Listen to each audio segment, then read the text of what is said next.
السلام علیکم دوستو، آج ہم جس ٹاپک کے بارے میں ذکر کرنے جا رہے ہیں وہ ہے فتح بغداد اور خلیفہ کا انجام۔ سال ہے 1258، عباسی خلافت قائم ہے اور اس کے آخری خلیفہ مستعصم باللہ کا دور ہے۔ بغداد ہر لحاظ سے ایک شاندار شہر تھا، انجینئرنگ سے لے کر علم و فضل، سائنس، زراعت اور خوشحالی تک سب کچھ موجود ہے۔ سب کچھ ٹھیک چل رہا تھا، لیکن ہزاروں میل دور اسے تاراج کرنے کی منصوبہ بندی ہو رہی تھی۔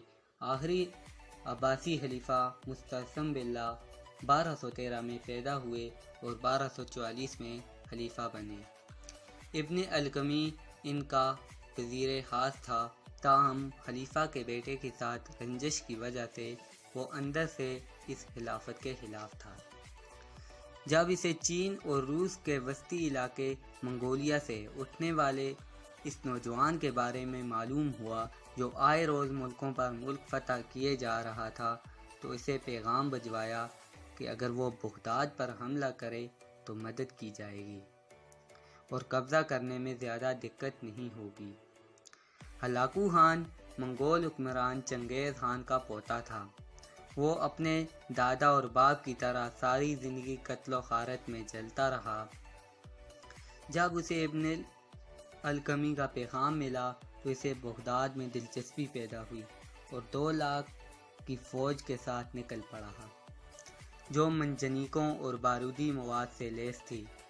ابن القمی کو علم ہوا تو اس نے خلیفہ سے کہا کہ ہمیں اتنی بڑی فوج ایسے ہی بیکار بیٹھی تنخواہیں لے رہی ہے، ان کو دوسرے علاقوں کے سرداروں کے پاس بھیج کر کسی پیداواری کام پر لگائیں، جس پر زیادہ تر فوج دوسرے علاقوں میں بھیج دی گئی۔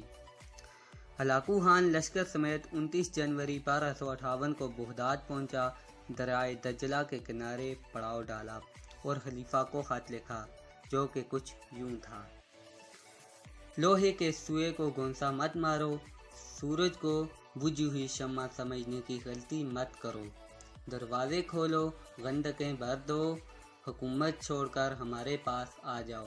اگر ہم نے حملہ کیا تو پاتال میں پناہ ملے گی، نہ آسمانوں میں۔ چونکہ اس وقت تک خلیفہ کو امید تھی کہ مراکش اور دوسرے ممالک اس کی مدد کو آئیں گے، اس لیے ہلاکو خان کو جوابی خط لکھا گیا، جو کہ کچھ یوں تھا: چند روز کی خوش قسمتی سے تم نے خود کو کائنات کا مالک سمجھنا شروع کر دیا ہے۔ مشرق سے مغرب تک اہل ایمان میرے ساتھ ہیں، اس لیے بخیریت لوٹ جاؤ۔ دن پر دن گزرتے رہے۔ اس دوران دریائے فرات کے کنارے آبادی کو ہلاکو خان کے سپاہی نشانہ بناتے رہے، جس پر خلیفہ نے فوج کو مقابلے کے لیے بھیجا، جو تاتاریوں کے لشکر کے سامنے نہ ٹک سکی۔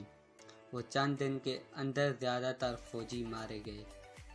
شاہی محل کی اونچی دیواروں کے پیچھے بیٹھے خلیفہ مستعصم باللہ متفکر تھے کہ کیا کیا جائے۔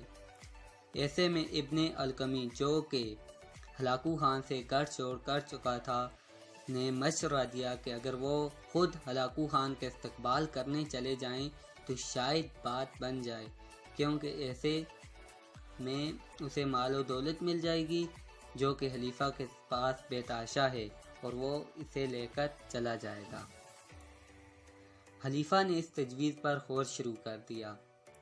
10 فروری 1258 کو خلیفہ چند فوجی افسران اور درباریوں کے ساتھ نکل کر ہلاکو خان کے خیمے کی طرف بڑھا، تو ان کے ساتھ آنے والے تمام لوگوں کو خیمے کے باہر ہی روک لیا گیا۔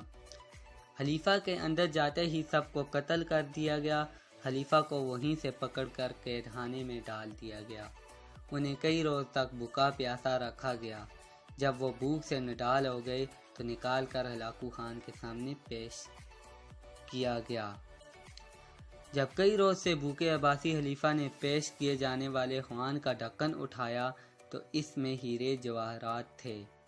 ہلاکو خان نے کہا، کھاؤ، جس پر خلیفہ بولے کہ میں یہ کیسے کھا سکتا ہوں؟ جس پر ہلاکو خان بولا، تو پھر یہ چیزیں جمع کیوں کی؟ اگر تم اس دولت سے جنگ کا سامان خریدتے، سپاہی بھرتی کرتے تو شاید آج میں دریا عبور نہ کر پاتا۔ جس پر عباسی خلیفہ نے سرد آہ بھرتے ہوئے کہا، خدا کی یہی مرضی تھی۔ ہلاکو خان نے جواب دیا، اب میں جو تمہارے ساتھ کرنے جا رہا ہوں وہ بھی خدا کی مرضی ہے۔ منگولوں کی روایات کے مطابق کسی بادشاہ کا زمین پر خون بہانا بدشگونی سمجھا جاتا تھا، اس لیے اس نے سپاہیوں کو حکم دیا کہ اس طرح سے مارو کہ خون زمین پر نہ گرے۔ خلیفہ کو قالین میں لپیٹ کر پہلے فوجیوں نے لاتوں گھونسوں کا نشانہ بنایا اور پھر اس پر اس وقت تک گھوڑے دوڑائے جب تک موت واقع نہ ہو گئی۔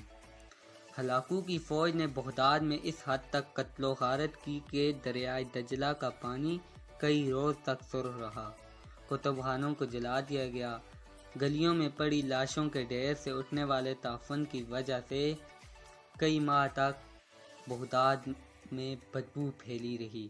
اسی وجہ سے ہلاکو خان نے اپنا رہائشی خیمہ شہر سے باہر منتقل کیا۔